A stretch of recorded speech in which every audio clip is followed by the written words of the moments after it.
And now, live from the studios of Freedom's Phoenix, Ernest Hancock.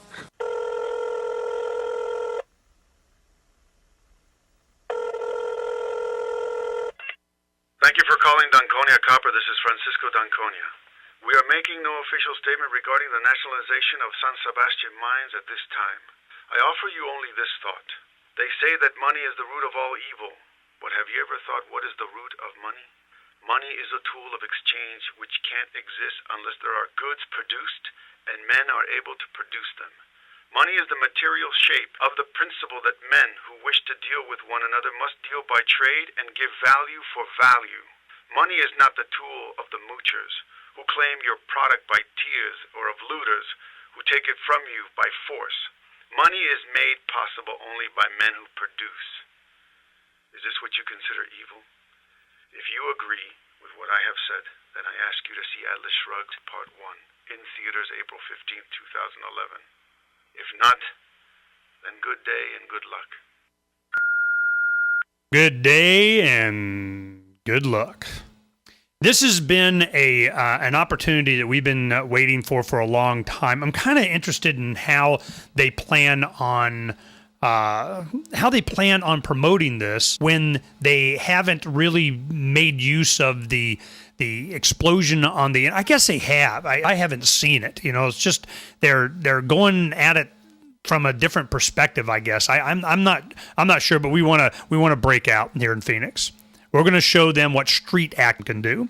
Now, what I've done is I worked out some of the promoters. They're going to create some custom banners for us for Freedom's Phoenix, and they're going to send us some movie posters. So we have enough people here and activists or take a few days to go to the university or go out in the streets and go and just get stupid. Might even do some banners. You know, Atlas is shrugging. I mean, we'll have some fun with this.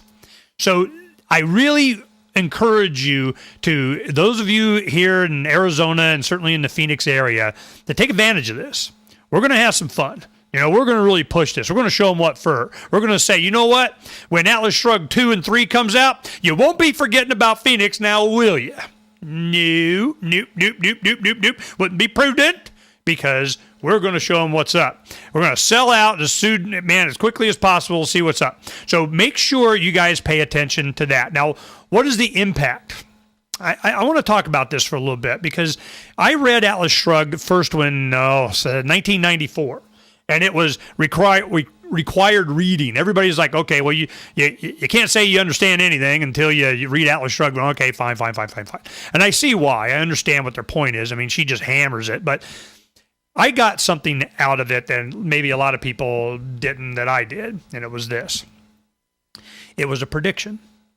It was a chronological, step-by-step, how this was going to unfold, the collapse of government, society, whatever the status quo, the structure that was there.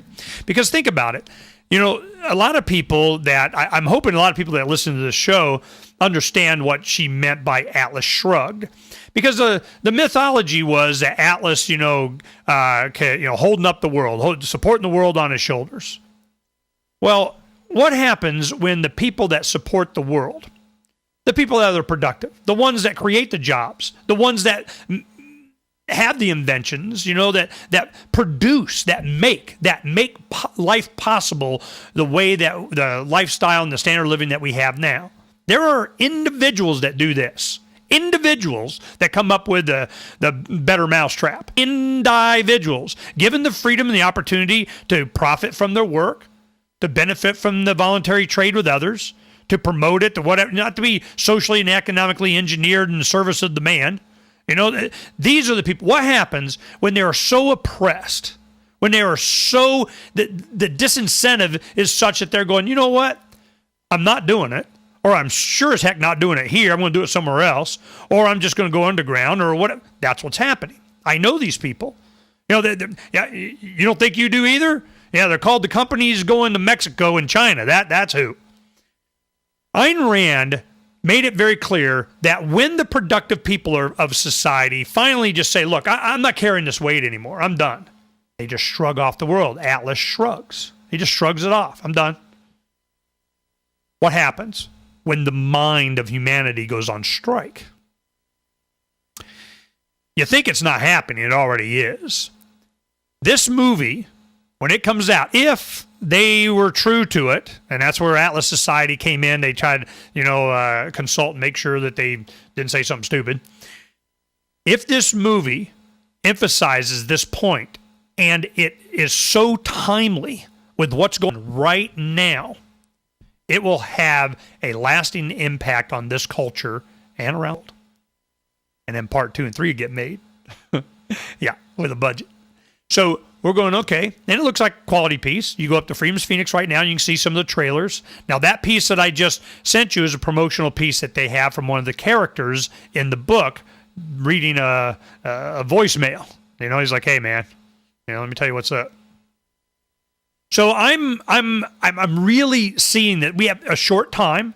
We've been working on this for weeks. We started when we had, I think it was 6 weeks out, from the release date that we really started pushing on this, trying to get hold of making sure it came here to Phoenix. And finally we got hold of the right people. And within, 8 hours, we got it committed, done after just, cattle prodding. So now, because we were like, hey, man, we'll do it. Buy out the theater. Yep, get permission. No, we'll make all the money. I like making money. The money, we'll do it. What, you think there's not going to be enough people in Phoenix go see Atlas Shrugged? Boom, mine. Mine, let's do it. Let's get in rock and roll.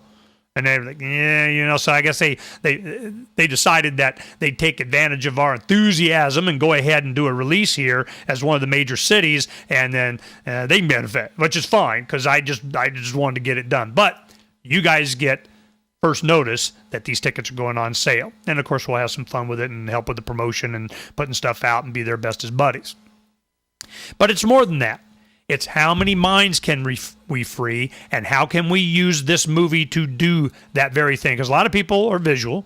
A lot of people are not going to read a 1,000-page book. And a lot of people are going to see just how clairvoyant, seemingly, Ayn Rand was.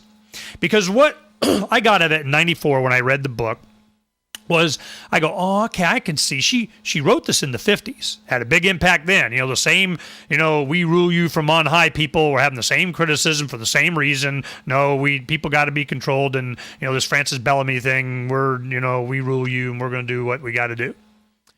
So I went, all right. As I read it, I remembered a lot of things that had happened in the Carter administration, Reagan, Daddy Bush, and it just started the Clinton administration. A lot of the things decades before they happened, she predicted that government was going to do. One of them was, it really played a big role in this, is that you could not close your business. Well, this was something that started in the Carter administration. You have to give, 60 days before you can close a business. You have to give warning if you have so many employees. You can't do this. You have to do that. This collective bargaining thing that's going on with the states in Wisconsin, and Michigan, and New Jersey, and all this stuff now, it's sweeping around. All this stuff was predicted. The court system, how corrupt it was. How you put yourself under their jurisdiction. Do you care what the black robes say? Do you mean all these sentiments were in this book? What happens when this book that is decades old, and this philosophy that's been espoused by people like Dr. Ron Paul, by the libertarian movement, the party, well, sometimes the party, but, we have these activists that are being able to explain this, and all of a sudden given flip of the switch, validation with this movie. What happens then? I don't know. But it won't be the same. There will be an understanding. It's why I use movies so much in making points. Scenes that we play on Freedom's Phoenix from Braveheart, Matrix, Gladiator, Patriot. These Lord of the Rings, these are V for Vendetta. These are examples of this. An entire movie can be encapsulated in 10 seconds, and people understand what you're talking about. We're going to have another one that's going to be full of this. It will change our culture. You watch, and we want to help. We'll be right back.